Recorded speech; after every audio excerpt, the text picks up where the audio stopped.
Hi, I'm Paul Santinello, and welcome to The Upside. On today's show, we're going to be talking with Gary Brown. Gary is a former and current writer for the Republican, which was the Daily News and the Morning Union at some point in time. And Gary's written a book called Gary Brown's Greatest Hits, and we're going to talk to Gary about this, his career, and so forth. Gary, first, thank you for coming. Well, glad to be here. So one of the first thing I'm going to ask you is, and not to, but I think you write about it in the book, so I'm not going to reveal any secrets. When did you start at the? It was the Daily News and Morning Union at the time, right? It was the Morning Union, yeah. 1950, if you want to believe that. I was 18 years old, and somehow I got a job there, and I just loved it so much. I made a life out of it. Yeah, and when you were, now I read in the book, you weren't even in college when you were offered the position. Right. No, I finished my first year at AIC. Okay. And I got this job. Yep. So I quit school thinking, I got a job. I don't have to go to school anymore. And luckily, though, I was working with Joe Napolitan. I don't know if you remember him. Oh, no, that's what I was just going to ask you about that. He turned out to be a great political consultant. Yeah. And he was working in sports at that time and going to AIC. And he said, if I can go to school, you can go. You should go finish. Yeah.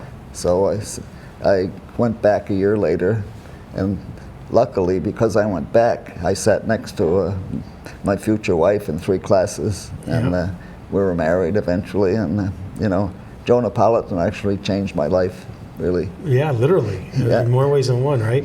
So, and that was amazing. That I read in here that first of all, when I read the name Joe Napolitan, I thought maybe that's just a different guy, and then you'd explain that it was the Joe Napolitan who's consulted kings and queens and political people all over the world, and that it was even more revealing that he worked in the sports department for a guy who's a political consultant. Well, at that time, he was covering high school sports, believe it or not. Isn't that amazing? Yeah. And I followed him. I became the high school writer after he transferred to the city department, became a regular reporter, and that's eventually how he went on to his own career.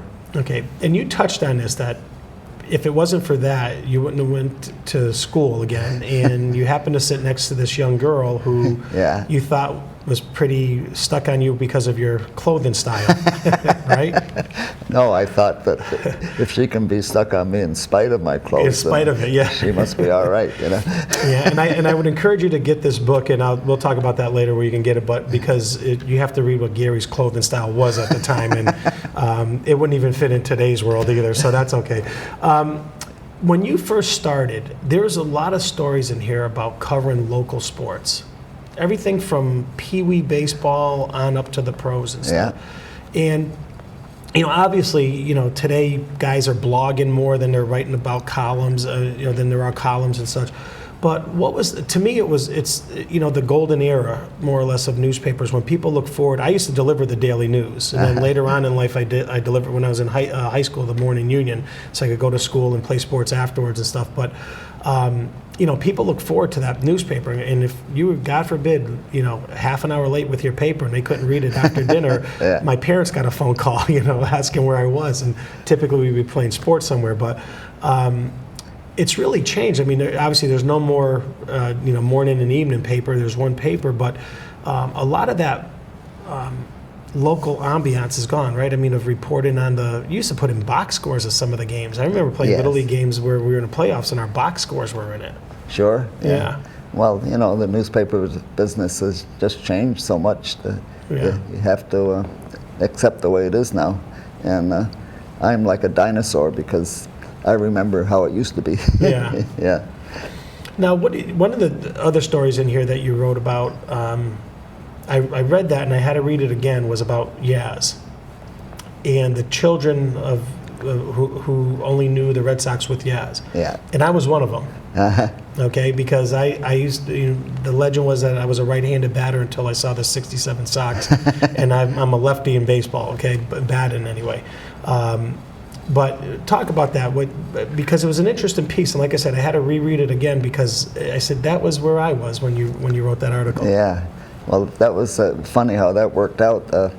Tommy Shea was covering the Red Sox at that time, and as his final weekend was coming up, and he said, you know, he said, you know him a lot better than I do. He says, why don't you, would you mind doing that weekend? I said, sure. You know? Yeah. So I went down, and when I wrote that, I was thinking about my own kids, because they grew up. They were, what, 6, 7 years old, and you know, they were going to grow up, and the only guy that they ever knew was Yaz. Yeah. And people a little older than that, that's the only one they would know. And you know, when you think about that, these people, they sort of, you know, Yaz is always going to be with the Red Sox, Yeah. that kind of thing. So that's what set me off to write that.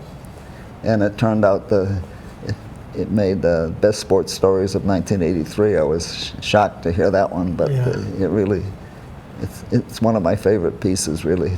Yeah, well, and like I said, I reread it because I said, yeah, I can relate to that very much, because that's all I knew on the Red Sox at the time, up until the day he retired, that Yeah. Yaz was there. And, you know, over time, I've met a couple folks that played with them, but, you know, they were here and there and come and gone and, you know, Yeah. had their cup of coffee in Boston type of thing. One of the things in here, too, that kind of intrigued me about the sports that happened in Wilbraham all the time, the baseball games and in the front yard and, Yeah, at Christmas time. Yeah. What does the Christmas baseball, where did you play that? I was trying to figure, was that in the basement or outside? Well, that was Well, let me say, why don't you explain to people what I mean by that? There's a column in there about the leagues that we used to have, and the so-called leagues we had in Wilbraham. They're actually just their own family things, Yeah. right? But well, no, there was no baseball inside except dart baseball. Dart baseball, That's yeah. what you're thinking Yeah. of. Yeah. But you know, we'd play wiffle ball in the front yard, and bowling down the driveway, then basketball and hockey in the cellar. Yeah. And so, But in here you talk about it being a Christmas tradition. well, yeah, at Christmas, we have one grandson, and right after dinner he'd say, "Grandpa," and he'd go like that. You know, he wanted to play hockey. You know, so I'd take him down, and he'd fire slap shots at me. Lucky they were tennis balls, or he would have killed me. But you know, it just went on like that. Then we'd go up and have cheesecake, and then back down and playing basketball. Maybe at that time, I had a little hoop up, and Yeah. everybody played that one. So I reached a point where I said, when they're getting older, you know, I said, geez, no more of that. So I decided to write a column about it. No more slap shots anyway. Yeah. So in your career, which is, you know, you say you started in 1950, and you're still contributing, Yeah. right? So I mean, Yeah. you're not there every day, but you're still contribute to the Republican and such. Yeah. Of all the things that you cover, because I want to talk about your rides down to Boston and so forth, but what was the most favorite or memorable event that you've covered in your career? Well, I wouldn't say one event. I would say the most favorite thing I did was covering high school sports. And it's because I met so many great, first of all, coaches. Yeah. Billy Wise, Bill Mauger. You know, you could go on and on with Ted Plum at Trade. Yeah. What a great guy he was. And a lot of great people along the way. And the other thing was, I covered Pee Wee baseball when I started. So when I went to cover high schools, all the kids that were playing back then Yeah. were now playing high school, and I knew all of them. Yeah. And I had a good handle on everything. So, but I did that for 16 years, which is the longest anybody has ever done it at the Yeah. Springfield paper. And it was my favorite time, Well, really. okay. You know, I've covered World Series, everything, NBA, Yeah. NHL, Super Bowl, but I like the high schools the best. And you went to all these different games. Oh, yeah. Yeah, so you did a lot of nighttime work, Oh, yeah. obviously, Yeah, right? yeah. And that was one of the things that you were working nights and going to school during the day when Yeah, you were yeah, at AIC. And so most of your work, if covering high school, obviously took you nighttime Yeah. travels. Oh, And then, yeah. But then you started covering the Red Sox Yeah, well, that was Right. later on, yeah. later on. And one of the stories in here that I found pretty funny is that your wife would drive you from the game and you would be typing on your typewriter in the car. Yeah, Is that yeah. that's accurate? Oh, yeah. Yeah. Of course You wrote your it's stars in the accurate. car, so now, you know, she hit the brakes. Did someone get a strikeout or something versus? Well, she, you know, early in our marriage, she bought me a little Olivet thing called an Olivetti actual typewriter. You Yeah. know, you don't see those anymore. And it, you know, very light. You could carry it around. It was Yeah. perfect for what I had to do.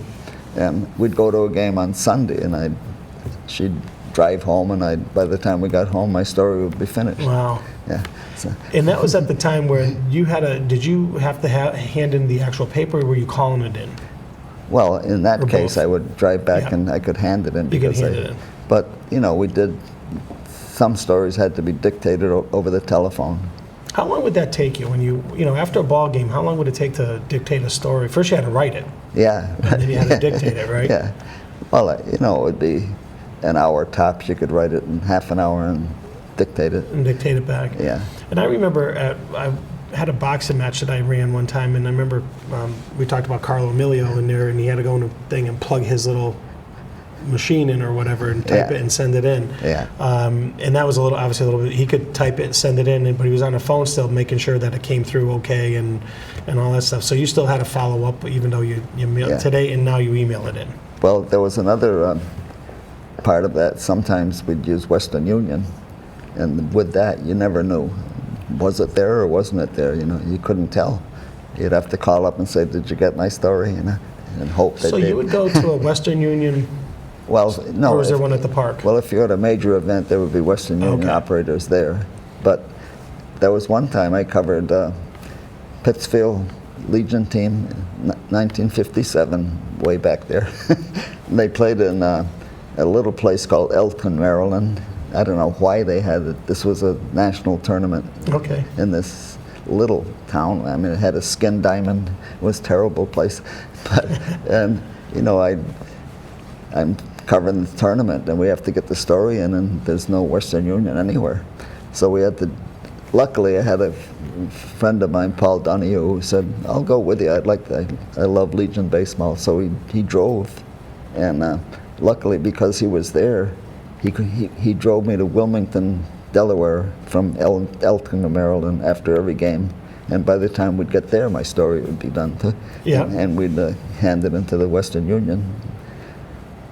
And then they would send it up to to another Yeah. Western Union place to bring Yeah, it to the yeah. newspaper. And the newspaper had believe it or not, they had a full-time Western Union guy at the newspaper, and he would Okay.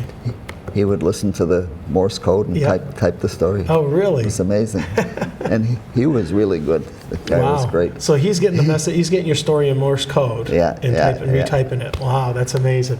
And you know, that's the other thing in the stories that you have in this book. We talk about like some of the tournaments that were around, and you know the different levels of play. I mean, everything is much more organized now, I think. You know, but there was that level of like the industrial league baseball. Yeah. You know, and you know Tri-County. When I remember as a kid, Tri-County was big. You actually knew the names of the guys on the Tri-County teams. Sure. Because they were being covered so well by the paper. It wasn't major leagues, but when you talked about something, it's like, oh my God, that guy's on Tri-County. And, and I remember going to the games and saying, oh, those are the guys that you see in the paper, and that's kind of gone though.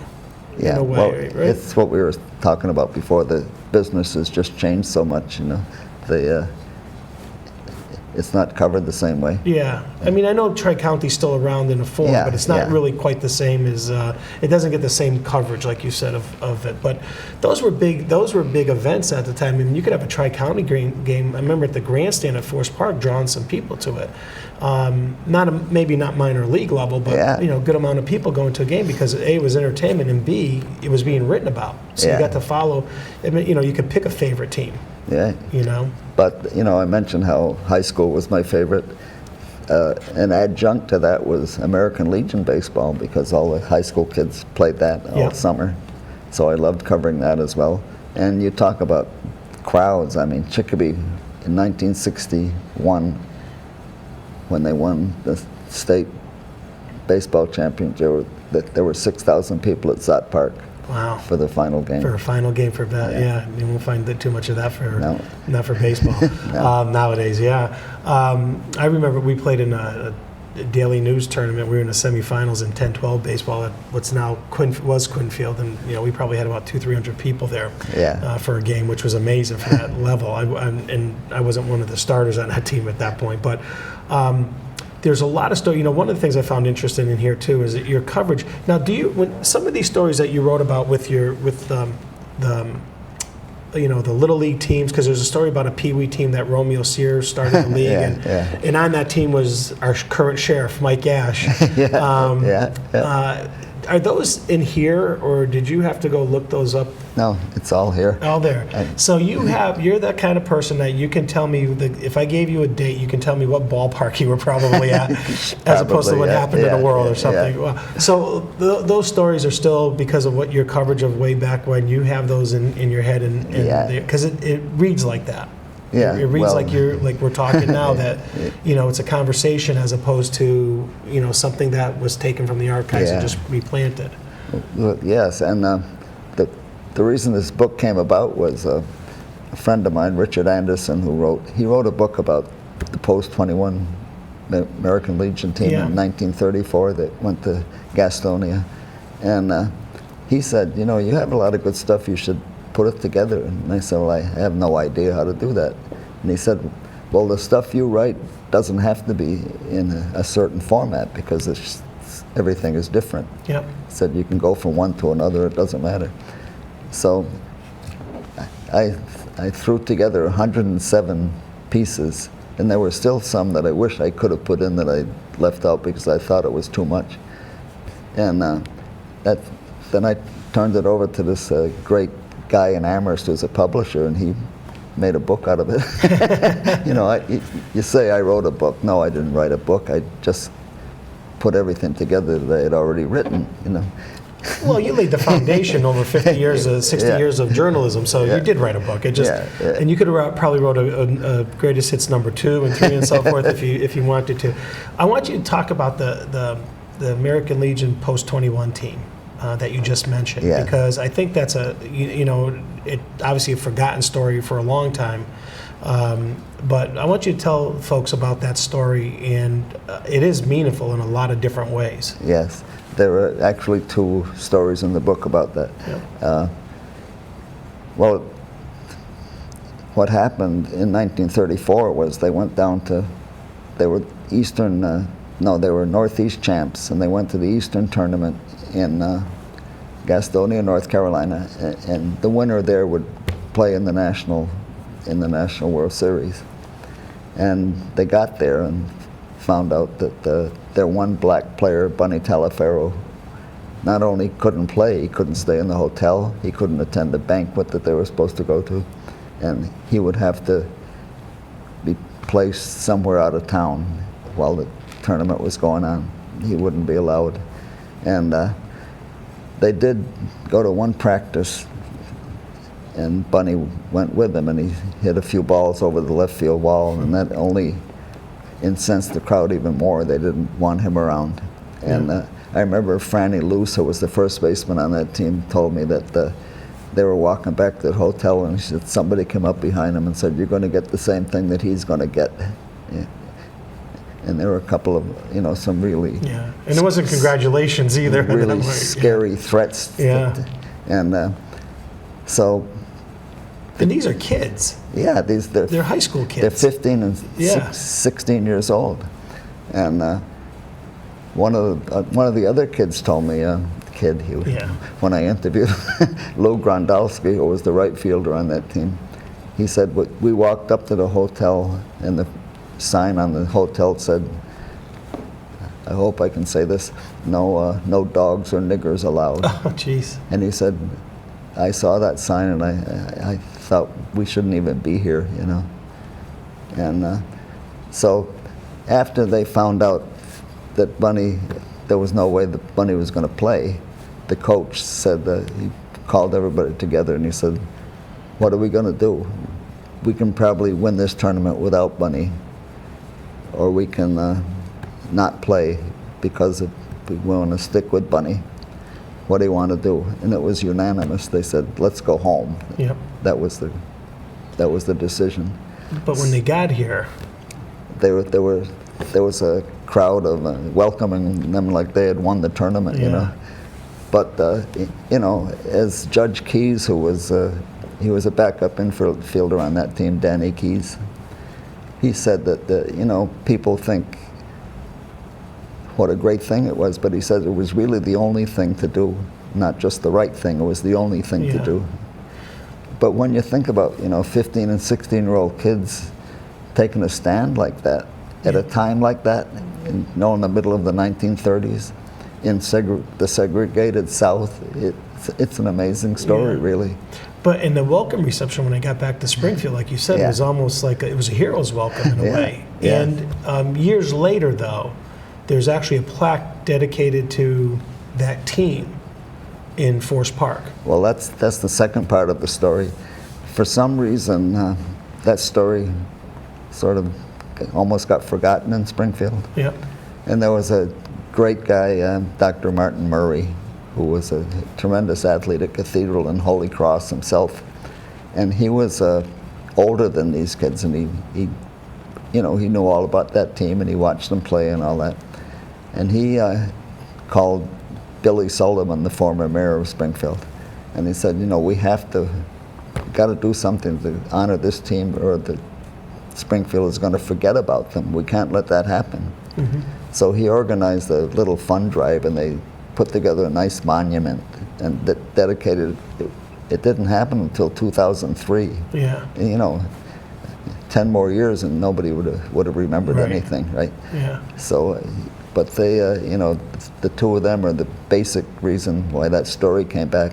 And once it came back, I picked it up and we gave it a lot of coverage. And yeah.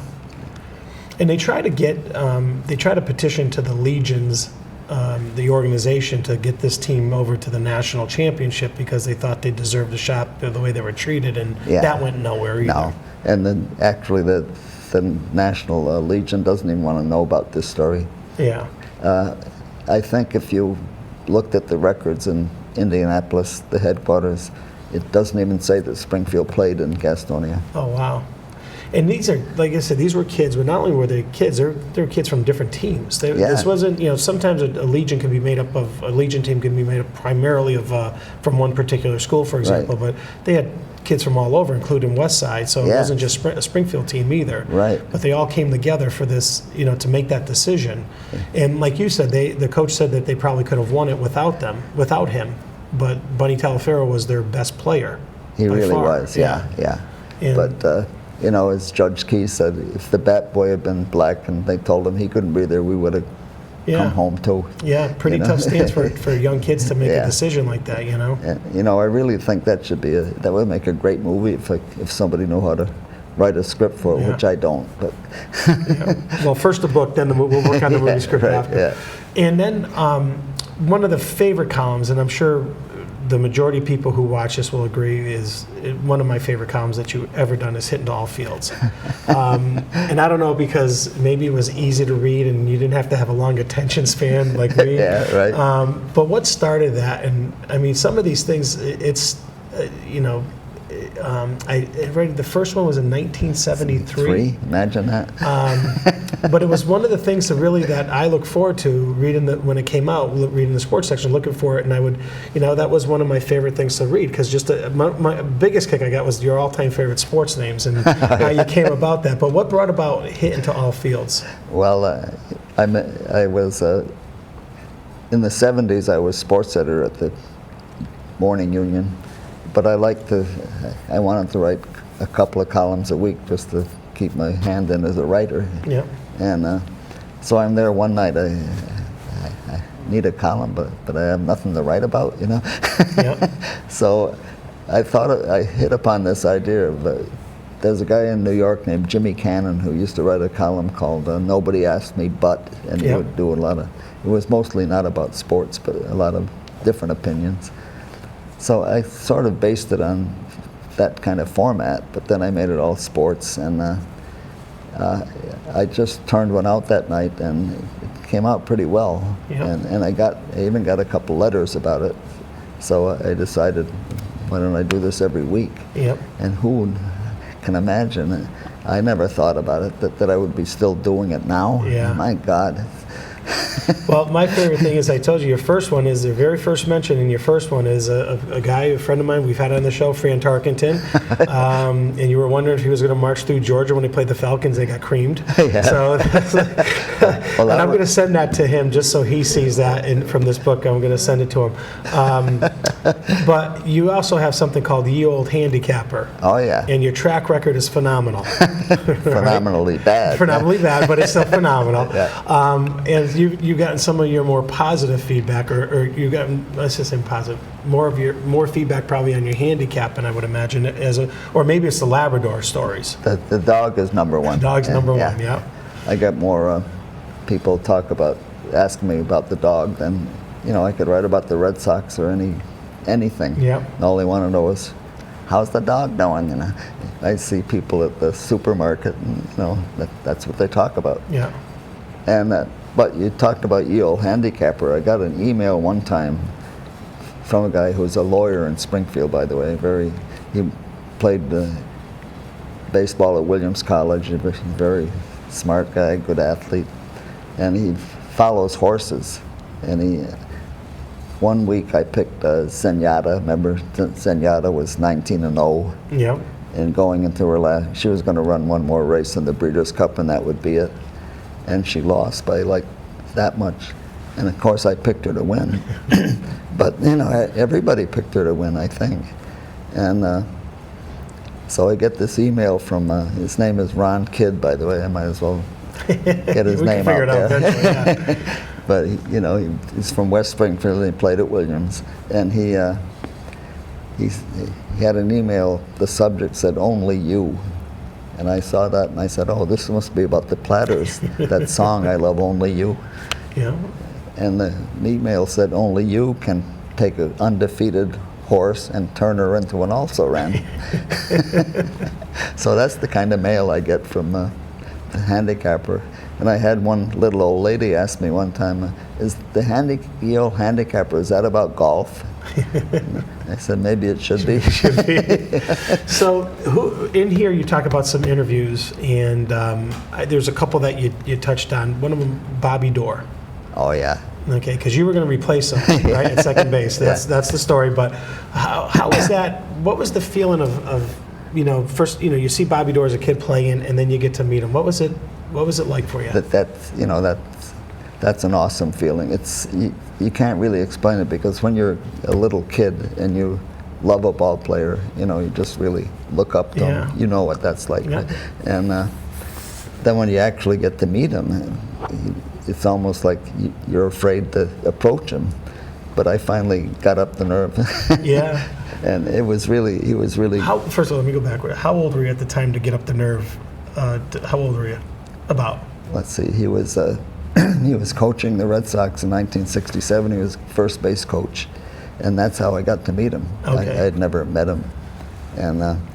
But it still generated butterflies and everything, right there. So, So that's pretty cool. Anyway, the other part of that story is we didn't cover the Red Sox regularly at that time. We used the Associated Press, but in 1967, all of a sudden, they're starting to look like they might win the pennant, and so we started covering. So I went down. They sent me down in August of that year, and there's Bobby Doerr.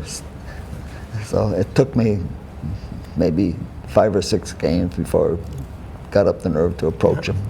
But when I finally did, he gave me a great interview. Really one of the greatest guys I've ever met. And you got a picture to prove it. Yeah. So that's a good thing. That's awesome. Yeah. Now, one of the other things in here that I thought was kind of not funny, but I smiled, was the Pedro Martinez story. Oh yeah. Why don't you tell folks about that one? Well, we have 3 grandchildren in Amherst. The oldest one, she was 12 at the time, and she came up to her father one time and said, "Can I play baseball?" And he said, "Well, I don't see why not." So she signed up for the Amherst Little League, and run by Stan Zomack, who was one of the great figures in Western Mass sports. And Stan was the first one to allow girls to play Little League in his Amherst program. So she played 2 years. She played when she was 11 and again when she was 12. And the boys accepted her pretty well. She got along all right. In the last game she played, she made a nice running catch of a foul ball to end the game. And that was the end of her baseball career. But anyway, while she was doing that, Pedro was having a great year with the Red Sox, and she loved Pedro. This must have been 1998, maybe. Okay. 99, and so she said to me one time, "Grandpa, can you get me Pedro's autograph?" I said, "No." I said, "Sports writers aren't supposed to do that. We don't ask players for autograph. That's a no-no." And she said, "Well, how about if I sign a picture of myself and give it to him? Would he give me one back?" I said, "Boy, that sounds like a pretty good idea." Oh, pretty good for a kid, huh? Yeah, not bad. So she had we had this picture of her kneeling in the on-deck circle Yeah. and on the bat. She looked like a real ball player. And she wrote to Pedro Martinez, my favorite baseball player. And I took it to Fenway the next time we were covering at home, and I walked up to Pedro and I said, "My granddaughter wants you to have this, Pedro." He looked at it. He put it up on the top of his locker, and he kept it there for the rest of the year. Oh, wow. And I said, "You know, do you think you might be able to sign a picture for her?" And he said, see me tomorrow," he said. So I came in the next day, and he had this envelope with a signed picture all ready for me. And I gave it to Sonia, and she's put it up in her room, and he's got her in his locker. Yeah. It was a nice story. Yeah, nice. What did he call you? You got to tell. Oh, I was, let's see, that was 1998. You know, I was in my 60s then, Yeah. late 60s. And he said, he used to call me my old man. My old man. He'd say, I'd come up to me and said, "How's my old man?" That's okay. But he was, you know, nice. He was being friendly about it, and he always was easy to approach, and but you know, that was really nice. Yeah. For a guy who could be somewhat demonized on the ball field for some of his tactics of, you know, throwing inside, and, Oh, yeah, you know, yeah. he really seems to have that heart of gold. Yeah, he's a totally different person when he's not pitching. Yeah, right. Pitching, he probably would have beamed you if you asked him for an autograph. Yeah. But that's a great story, and I love the fact that he took your granddaughter's picture and put it in his locker. You know, Yeah. that just tells you something about the kind of guy he is, too. Right. Yeah. So we have some time. Doug, how much more time? 0. Okay, so first we're going to talk about, where do you find this book? How can people get this book, Gary Brown's Greatest Hits? The easiest way is levelerspress.com, Levelerspress.com. and they'll be able to find it there. And if you can't find it, you can reach us here at LCTV, and we can put you into contact with levelerspress.com. There's also a website called hittingtallfields.com Okay. that would have it. Okay, very good. So hittingtallfields.com or levelerspress.com. Gary, thank you for coming in for the interview. I appreciate it. It's a great book. You should read it. There's a lot of stories in here that really hit home. Great. Thank you. Have a great day. Folks, thanks for watching The Upside. You have a great day. We'll see you on the next show. Thank you.